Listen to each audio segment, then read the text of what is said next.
La falaise vomissait des bâches plastiques, comme on peut le voir un peu sur ces images. Depuis un mois, les lambeaux de plastique ont remplacé les feuilles des arbres sur les berges du Toulourenc.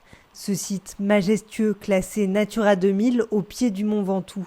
C'est Paul et d'autres kayakistes qui ont donné l'alerte.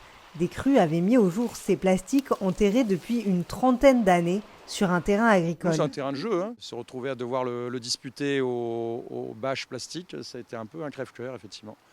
On a vraiment pris le contraste en pleine figure et c'était triste. Ça faisait, rien que quand on en parlait aux amis autour, ça faisait un petit pincement au cœur, la larme à l'œil. C'était désolant de voir comme une bêtise humaine peut nuire à tant de gens et évidemment à la nature. Ce dimanche 5 février, Paul faisait partie de la centaine de personnes venues nettoyer la rivière.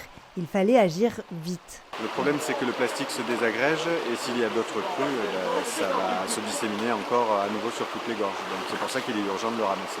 2 matinées de mobilisation citoyenne ont été nécessaires pour venir à bout de la pollution. Une plainte contre X a été déposée pour retrouver l'auteur de ces nuisances. C'est sournois comme pollution, parce que le plastique enfoui, on le voit lorsqu'il sort. Donc on va continuer à investiguer autour d'où c'est sorti pour qu'ensuite, s'il y a encore du plastique, faire en sorte et mettre en œuvre pour que le propriétaire enlève tout ce qu'il avait fait. En tout, 20 mètres cubes de plastique ont été nettoyés sur le site. Aujourd'hui, le Toulourenc a été débarrassé de ses déchets visibles, mais le plastique, en se désagrégeant, a créé des microparticules contre lesquelles il est difficile de lutter.